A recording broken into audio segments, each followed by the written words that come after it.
Thank you. This is one of my favorite Sundays in a long time. We have Lauren here giving us music, and she's one of my very favorite guest musicians that we have. And now I get to introduce a dear friend, Kathy Young. Marilyn and I, my wife Marilyn, were trying to think last evening, when was it that we first met Kathy? And we had to think for a while. It was in the late 90s, sometime around 98, when Marilyn took a personal development class that lasted for a whole year, meeting every several weeks, that Kathy was in. So Marilyn actually met Kathy before I did. But about a year later, the three of us, along with a bunch of other folks, found ourselves on a pilgrimage in Russia. And that's when I really got to know Kathy. She has been a good friend, a delightful person for a long time now. I don't even know that either of us knew about Science of Mind back in 2000. So I think she found it first up at Mile High, along with a couple of our other friends from Russia and other connections. And through her and her involvement in the music program there is how we got involved with Science of Mind, how we first met Ernest Holmes and all the wonderful teachings. So I feel a debt of gratitude to this old friend just for that. In any case, Kathy and I both have grown a lot. We're both practitioners. Kathy is finished with her classwork as a ministerial student at Holmes Institute. And Lord willing, when the creeks don't rise, she'll pass all the exams early this coming year and become a full-fledged, honest-to-goodness minister, probably midsummer sometime. So what a delightful progression in her evolvement, her evolution as a soul, as a person. And I'm just so delighted that she is here today. I'm up, bouncing up and down here. So please welcome with me, Kathy Young.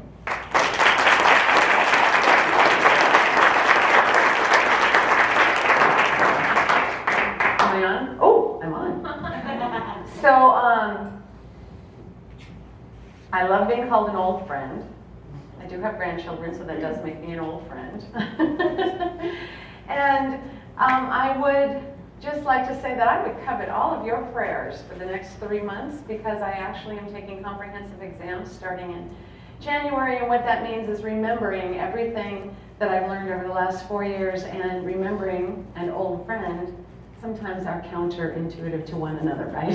So I'm just knowing that God, as me, knows the answers and will remind me in the moment that I can use it. So I have to tell you, I'm so delighted to be here. I have an interesting story about this place, but before I go there, I just want to acknowledge Lauren. I love this lady. We have sung together before, which has been very fun, but the music that she selected is just so heartfelt. So thank you. It was beautiful.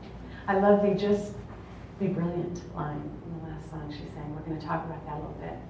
So this particular space in which you meet actually was very first used ever as a church, as a Foursquare church, which is a fundamentalist Christian organization, spirit-filled. And I know this because my husband was, at the time, was the minister of that church, and I was the minister's wife of that church, and I taught Sunday school, and I set up church in a box in this room. And the first time I walked in here to sing, it was like flashback time. I was like, oh my gosh, I did not realize this is where they met.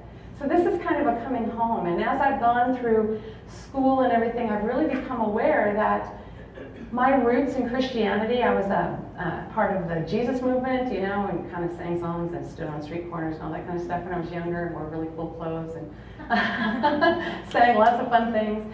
But my days in that time, all the way through, clear to where I am now, that's what's created the life that I'm expressing. And my first thought about moving away from Christianity was that I was moving away from Christianity. But what I've come to realize is that that wasn't a stepping stone to anywhere. That was the foundation that actually created a very solid base on which I stand. It was my particular path into awareness of wholeness. And we all have one.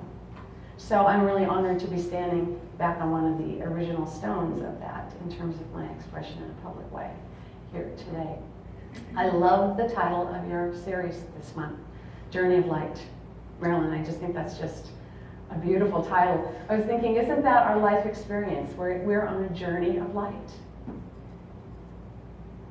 Light moves in all different kinds of directions. It can be bent, it can be refracted, it can be twisted. And I looked it up briefly online to see what the scientific things about it were, and then I had to close the computer because it was like really overwhelming. It was just a little bit too much. And I know something about quantum physics, but even when you just use Newtonian physics when it comes to light, it's a lot. And it's very complex, and at the same time, it's exceedingly simple. And it travels, always travels. And that's what we are. We are that light in form on a journey of light.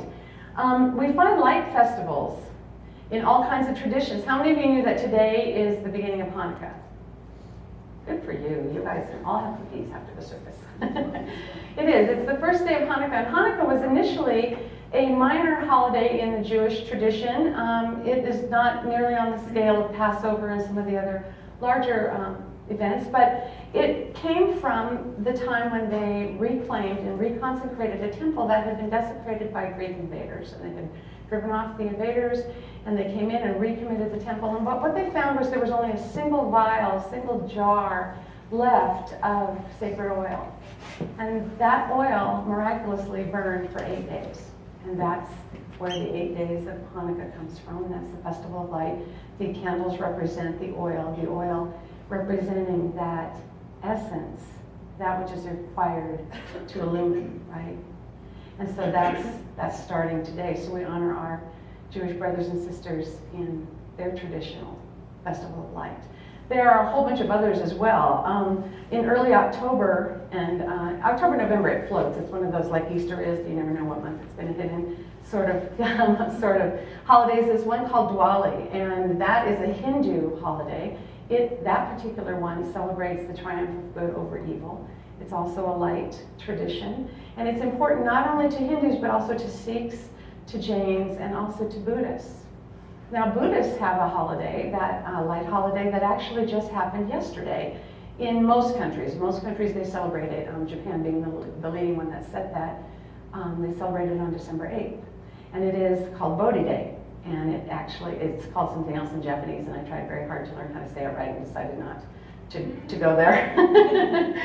So Bodhi Day is actually, it commemorates the day that Siddhartha Gautama, who we know as the Buddha, you know, he left the palace. He was a prince to begin with. He left the palace. He went out and he went into an ascetic lifestyle, and he was studying and really wanting to learn about enlightenment and becoming really aware of what was the deeper meaning of life. What was there for him?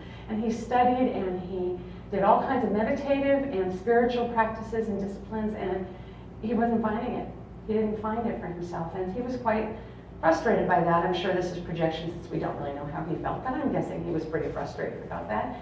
And so he sat down under a Bodhi tree and basically decided that he was going to meditate and fast until either enlightenment showed up or he died. In which case, I guess he assumed he would be enlightened again. Anyway, and on the 8th day, that enlightenment showed up for him. And what dropped in for him became the core tenets of Buddhism. And so they celebrate that particular day of enlightenment on the 8th. I think it's interesting that both the Jewish tradition, both Hanukkah and Bodhi Day, have 8 in them. You've got the 8 days of Hanukkah, and you've got the 8th day of this process that Buddha went through. So I looked up, I was just kind of curious about that, so I looked up numerology to see what 8 had to say to us, and there's a whole lot. Again, it was one of those, wow, okay, drinking from a fire hose sorts of experiences, but one of the things that caught my attention and resonated relative to this particular topic today is that the 8 is a balanced number. The form of a number, a single-digit number in numerology, is as meaningful as a lot of the other characteristics of the number. And 8 is a balanced number. And one particular site actually said that it's like the yin and the yang. It represents the physical and then and the spiritual, both.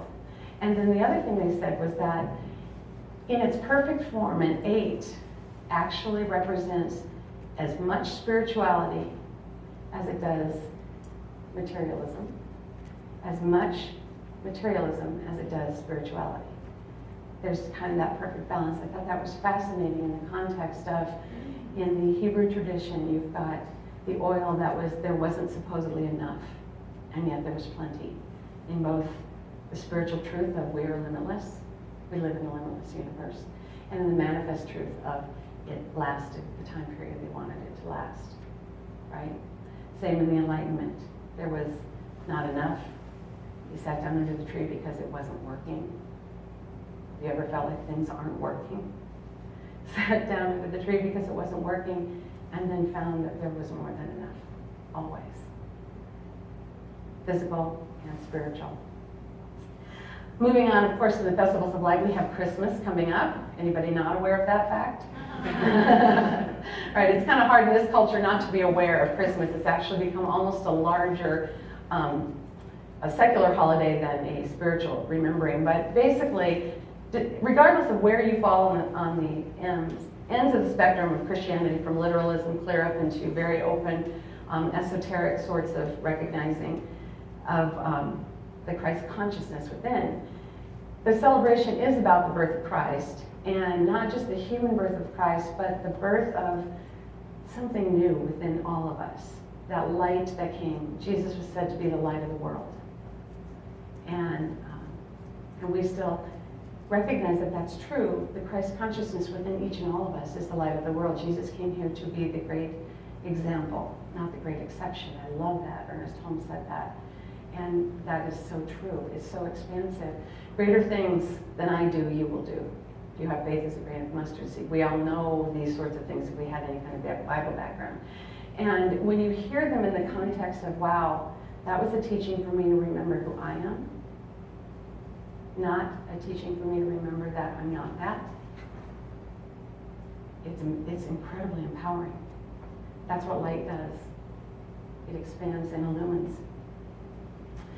There's one other holiday that I'm going to talk about. There are hundreds and hundreds of holidays and festivals that have to do with light, and we're not doing a 4-day workshop on that, so we're not going to go into all of those things. But there's one other one, and this one is Kwanzaa. This was first started by African Americans in 1966, and it basically is a tradition that's founded on the cultural community operating values of tribal villages.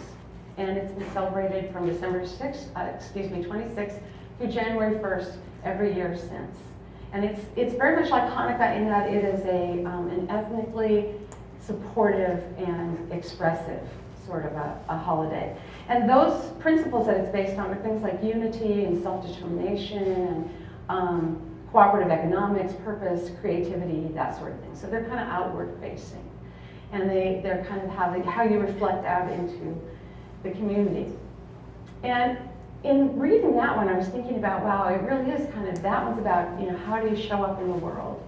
And so I thought, with all the different things there are about light, all the different qualities, all the different characteristics, the light temperatures, the heat, all these different things we have about light, what do we want to talk about today? What does Spirit want to say? And the two things that kept coming up for me was reflection and illumination. Illumination and reflection. And how are they the same? And how are they different? So we're talking today about miracle of light. And a miracle simply means an event attributed to God, attributed to a supernatural force greater than we are. And since we know as religious scientists that there is only one life, that life is God, that life is our life right now, there's nothing else that there could be. Therefore, everything's a miracle, if we really want to take that definition and put it into play. And I think that's actually a fun way to reframe my life in the morning, particularly when I'm driving in snow and I'm late to where I'm going. It's all perfect, it's all God, and it all unfolds the way it should. So light is really complex and it's really simple, like I said earlier, but reflection and illumination are the two of the things I think we're engaged in all the time. And it could be really powerful to become more intentional about how we show up around that. So in Foster's reading this morning, one of the first things he said was that Dr. Holmes, talked about faith being like an outcome of light, right? An activity of light. And I like the last part where it said, by the light of faith, you'll be able to see that all is good, and the light shed by that faith will light the way for others. And that felt to me like reflection. You know, reflection is something that, like in a mirror, it takes an image of something else and reflects it back. It takes, you know, we can take a light up at the stars, or I could take it here and I could shine it right in your eyes for you, right there, a little brighter than you might want. And so it's a reflection of something external, or possibly not as intrinsic as illumination might be, and we'll get to that in a minute, but it's a reflection out of something and bouncing it back into the world. So when faith opens up, and we are open then to step into a space where we say, wow, maybe there's more going on here than I thought. Anybody ever think that they have the only right idea? Okay, I'm the only one in the room that thinks that I'll own it. Sometimes I think I'm right, you know. And it's only when I get rigid about the fact that I'm right that I realize that I get the opportunity to have that reflected back to me, my own rightness. It's not as pretty as I think it is when I'm putting it forward, you know? It really isn't. And you start to see, oh gosh, I can look at other people and see what's being reflected back to me about that. So when we recognize that we have a power greater than we are, that we are greater than our emotional, physical, ego level selves, but that is exactly what the whole of we are, our essential nature is. And we can align with how to reflect that out. How beautiful is that? Foster mentioned practitioners, and Mara mentioned practitioners, and your community has a lot of strong practitioners in it, and that's just a fabulous, fabulous gift. Practitioners are trained. They're actually trained. It's a 2-year program. They're trained and licensed in understanding how to reflect back the truth of who you are. When you have difficulty remembering, for whatever reason, that you are magnificent, you are limitless, you are loved more than you could possibly know, you are ever supported, you are called, your heart song is not a crazy idea. It's a divine idea. That feels crazy because you don't know how you're going to get there. Practitioners sit before you, they listen, and they remind you of the spiritual truth of who you are, but they're not telling you something new. They're reflecting your own light back to you. And in the process, as you awaken, you reflect back to them the gift that that light gives you. And they see their light reflected. And then it comes back. Now we're seeing figure 8, right? Back and forth, and pretty soon it's circular, and then pretty soon it dissolves just simply into light at the now moment. There is no distinction. There's only oneness and a remembrance of that oneness. Beautiful. Practitioners are powerful, powerful servants, and they themselves see practitioners because they're human. We're all human. So truth sheds light. You know, light itself is incredibly transformative. Foster, I thought this was so funny that you mentioned Russia. And Marilyn and I did meet in a program. We were in a very small group together, and she was one of the few people that back in that day when I'm not quite as open as I am now, that I liked. She was kind, she was balanced, and she wasn't arrogant like all those other people, which might have been a reflection back to me of my own attitude. But you know, I could be wrong about that. Marilyn could tell you, and probably will if you ask her, although she's a very kind individual. So, but the story that popped back into my mind about where we met was in Russia, because that's where I met you, was in Russia. And Cindy Demoye was there too, I believe, right? Cindy, you were there. Yeah. And I seem to remember I have a photograph of Cindy on a boat in St. Petersburg looking up, because I was standing on a bridge. She's got her sunglasses on. She's a little bit pink, you know, there were other white people that were very pink on the boat. And the timestamp is 11:58 p.m. 11:58 p.m. We were there in June. We were there during the white nights of June, where nighttime was something like 2 hours or something like this long. That was it. And it was fascinating to see what happened when we were in that environment. Nobody told us, well, they did. They told us intellectually, but it's like, okay, so fine, so we'll plan our sleep, we'll darken the rooms and whatever. But nobody told me the effect that light was going to have on me. That light transformed my experience. And I don't know if you guys had the same experience, but My recollection of the group was that we were all transformed. It transformed our sense of day and night. It transformed our sense of time. We stayed up and did stuff to ridiculous hours, and we had way more energy than we should have had for having the limited amount of sleep that we had. Our experience just was so expansive and so different and so disorienting, really in many ways. But it really ended up transforming that. Just the change in the light transformed my sense of reality. That particular trip was a watershed moment, marker for me in the beginning of my awakening. It wasn't long after that that I came back and recognized that I was moving on to another path. And the light that I experienced there was so transformative for me that I actually wrote it down in my journal. I went back and found it, wrote it down in my journal, that I felt like there was something about light that could change me, that could change the world, and I wanted to be part of it. It was beautiful. It was beautiful. It was part of that awakening. So then that takes me to illumination. Illumination means that it's something within. It's something, well, I'm saying it's something within. Illumination in a spiritual context means enlightenment, it's something within. Illumination in a scientific context means that we have something that is capable of illuminating other things. So we don't walk into a room at night and turn on a switch to turn off the light and make it dark. At least I don't. You're all looking at me like you do. Do you do that every night? You walk in and you turn on a dark switch and it makes your house dark? We don't do that. We turn off the light. And what all we're actually doing is we're not really affecting the light itself at all. We're simply stopping the current. We're interrupting the current, the flow, to make it dark, right? Because the minute we flip that switch again, the light comes right back on. Light is a higher vibration than darkness, always, in every form. It's metaphorical and physical for what happens in the spiritual. The light is illuminating. There is a source of light. Right here I can see the lamps. Without those lamps, we could turn that electricity on all day long. Nothing would happen.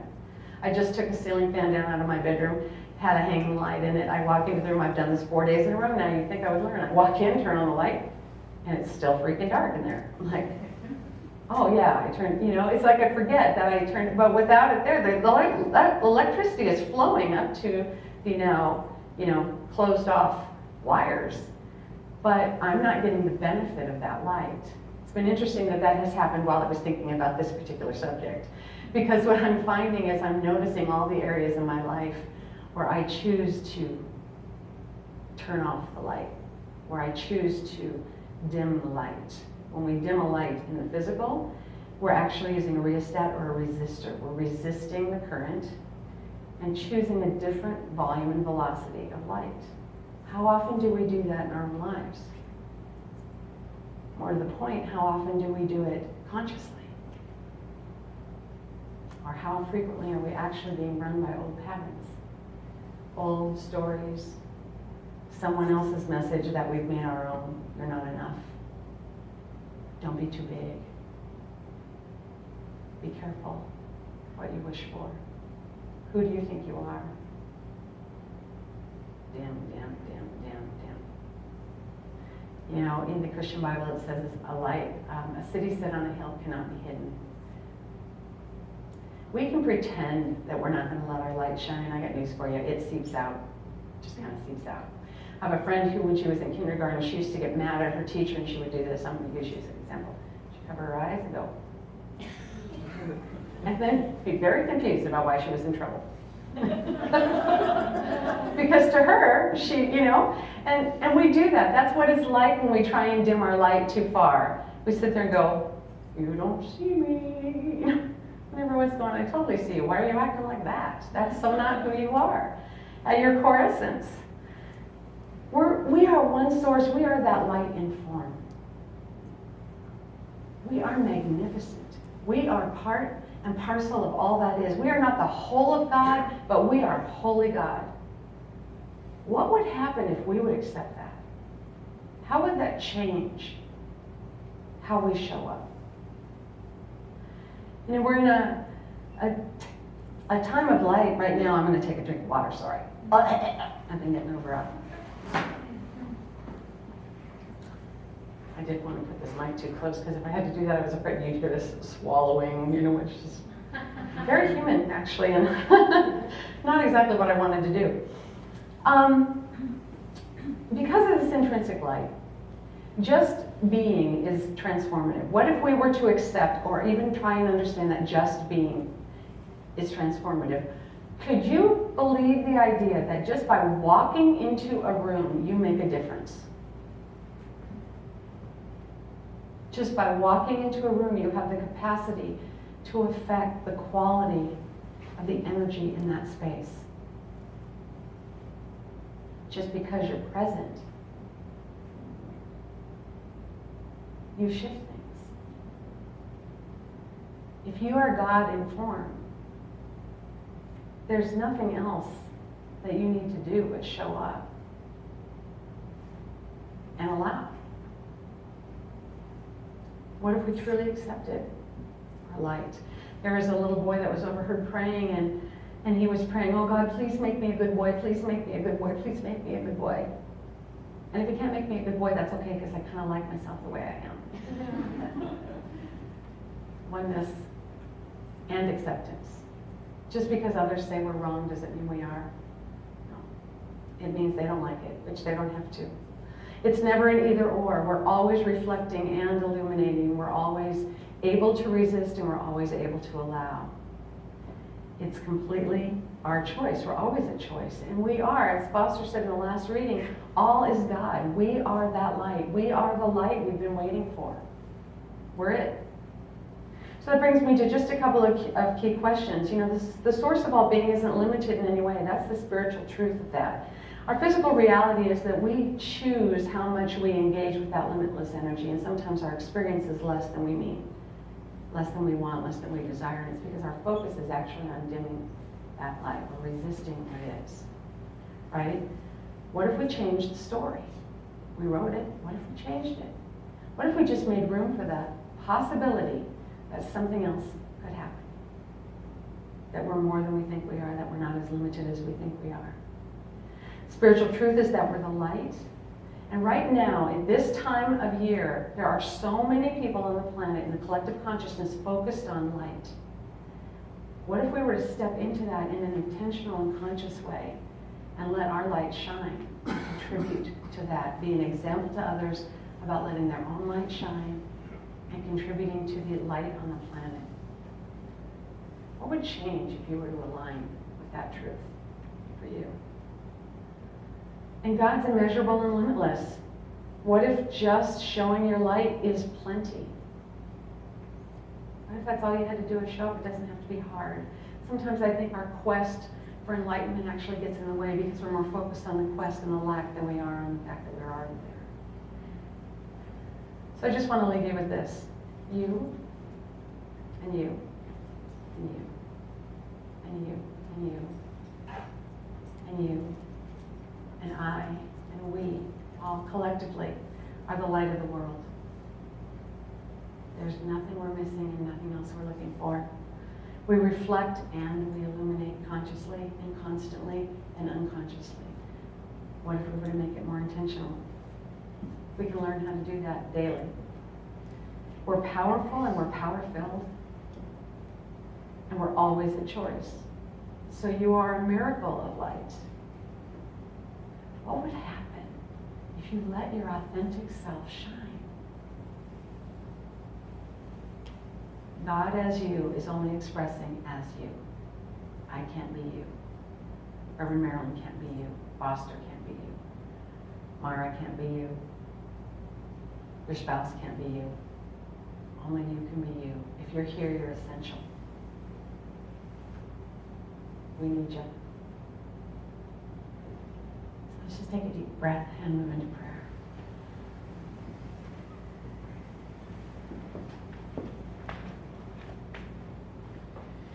So right here, right now, I just invite all parts of ourselves fully present in this now moment. Recognizing that we are fully aligned with the one life that we are expressing, in which we are participating. I know and can see the spark of life that expresses in each individual's eyes in this room, and know that we are collectively all part of the greater one, that one light that illumines everything, from which all life flows. And at the same time, simultaneously, we are unique expressions, providing color and texture, insight and illumination in ways only we can.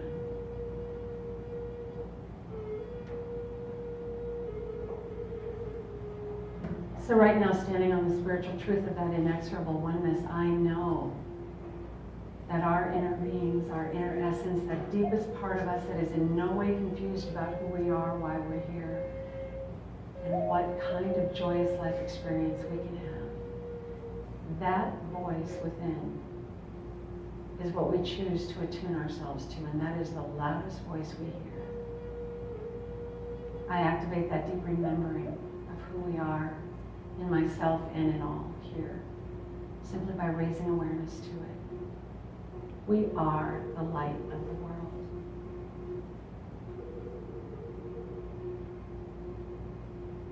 We are light in form.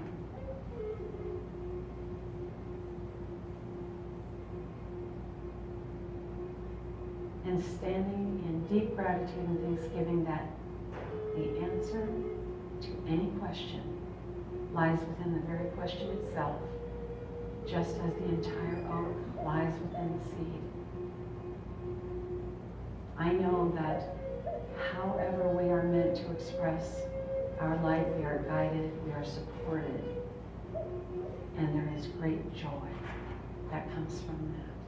Our world is ready for transformation, and we stand here saying, yes, use me.